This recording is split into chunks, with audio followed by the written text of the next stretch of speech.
forgot.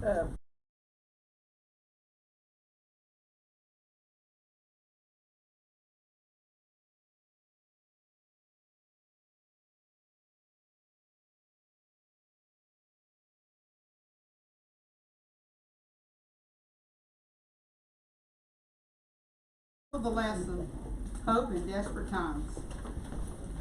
Like Isaiah, Joel proclaimed a similar message to God's people. God promised to be among his people and restore their land.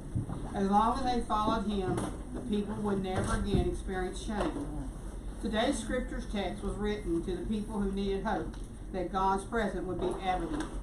We'll examine the prophet's message and consider how helpful his message was to them and to us. The book of Joel opens by stating that what follows is the word of the Lord that came to Joel, the son of Bethuel. And basically, that's all we know of this prophet. Joel directed his prophetic message to the people of Judah and to the city of Jerusalem. The book opens by describing a plague of insects that devour the crops of Judah, causing the once fruitful land to become barren. Because of the land's desolation, the people of Judah lived in famine and in want.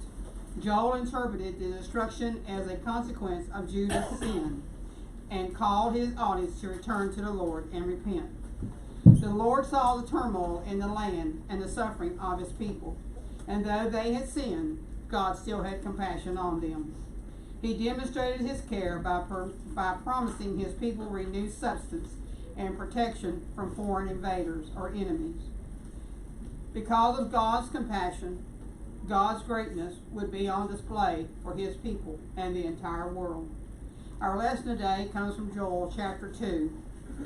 It's a very short book, so I think it's only got like 3 chapters, maybe 4, but it's a very short book. But we'll study chapter 2. Chapter 1 deals with this invading army of locusts, and they eat everything.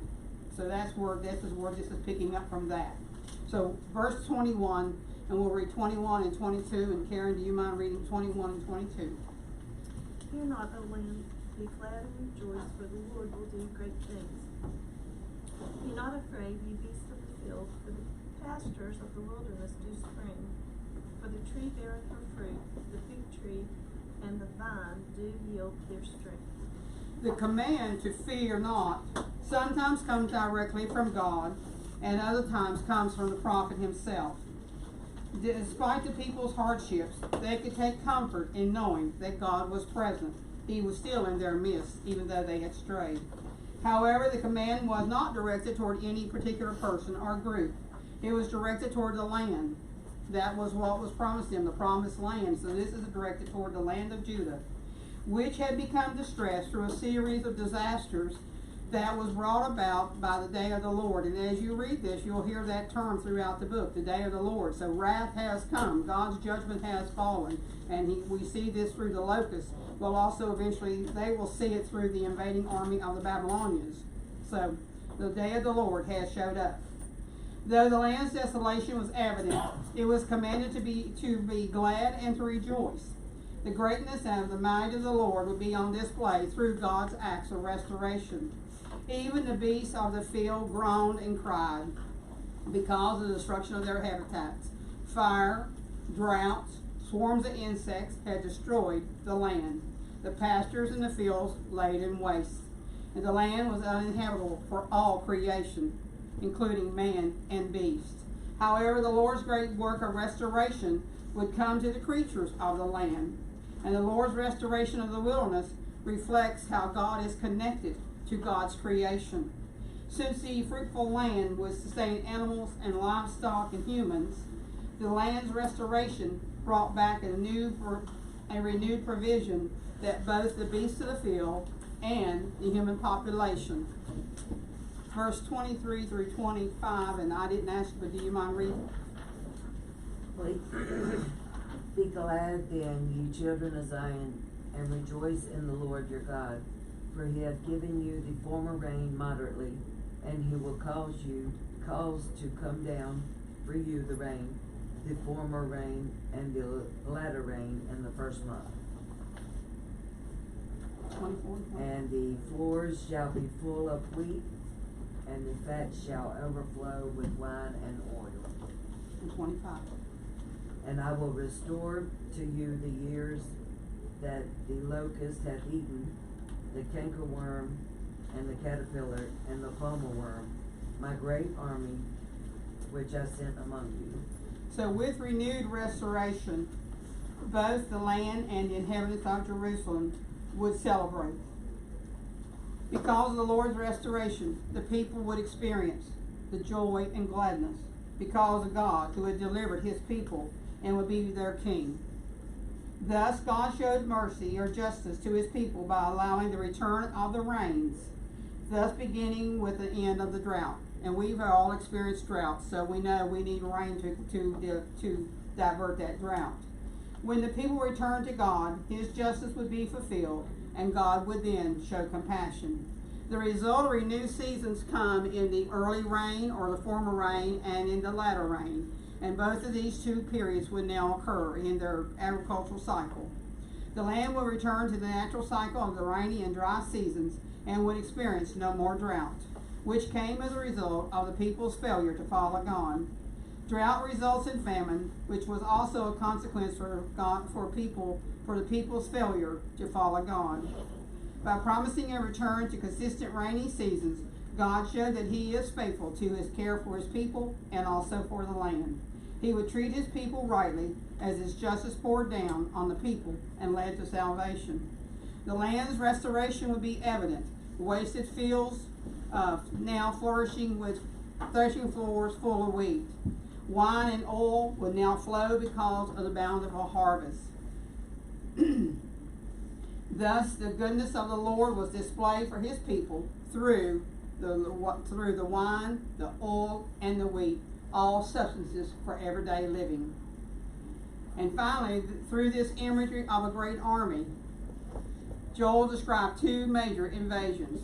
One was the destructive insects, the locusts, and the other was the foreign armies, which is yet to come.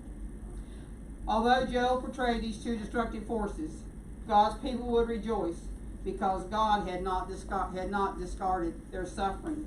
God saw what was happening, and God now acts. Comfort and restoration would occur after this day of judgment.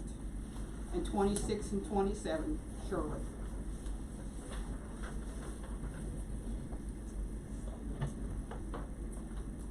And ye shall eat in plenty, and be satisfied, and praise the name of the Lord your God. And my people shall never be ashamed. Here's another one. 27. And ye shall know that I am in the midst of Israel, and that I am the Lord your God, and none else. And my people shall never be ashamed. With the famine over, celebration occurs as the people gather to eat in plenty and be satisfied and to praise the name of the Lord.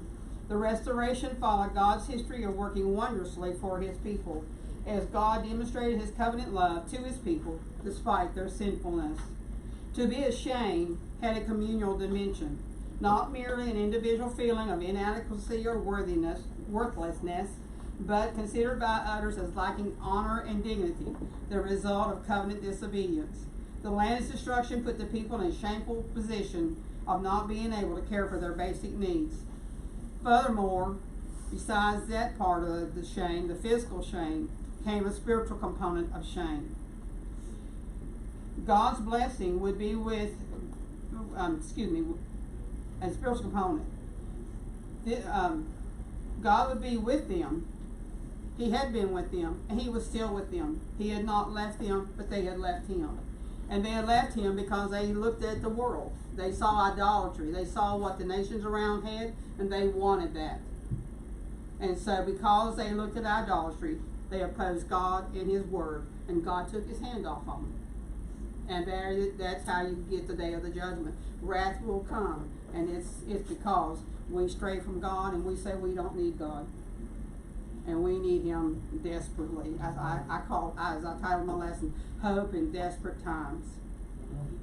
We said this world, this nation, all of us, we're in desperate times. And we need God more than ever. But however, at the center of this relationship between God and the people was the reality that God was still present and active in their midst. We may not see it, but God is still present and active in our midst. When their suffering was reversed and they saw the renewal of their land, they would know that God was present as he had promised and that he was their king. That also got them in trouble. They wanted an earthly king. God was their king, but they wanted to look like the world. But God was still in their midst, and as Donna and the trio used to sing, in the midst, God is still in our midst. So what do we learn from Joel's prophecy? Well, Joel's prophecy can take away two applications. First, the text serves as an ancient reminder regarding a present reality, the importance of maintaining hope during seasons of suffering. Joel's words directed to a people in the midst of hardship reoriented their expectations. Disaster and shame changed to flourishing and celebration, all because of God's great work. Nothing of what they had done except to repent and turn to God. It was all because of what God had done, his promises that he had made. Although sin brings consequences, God will not ignore nor disregard his people. Instead, God can bring joy that replaces sorrow. His timetable may not be ours, and his timetable is not ours. That's our problem. But we can take comfort in knowing that he is present. Think of Job and all the suffering he did, and yet God was still there. Secondly, this passage serves as a reminder of God's promises to renew all creation, not just people, but all creation, which included the land, the animals, and all those things. And that's what it says. Not only the people, but creation, the land and the animals also would be restored. This earth groans because of sin right now, and one day it will be restored to like Eden. God's plan of restoration is focused both on the spiritual realm and the physical realm. And Joel calls us to remember all aspects of God's restoration and renewal, and as a result, God's people of all eras can celebrate his presence, for he is in our midst.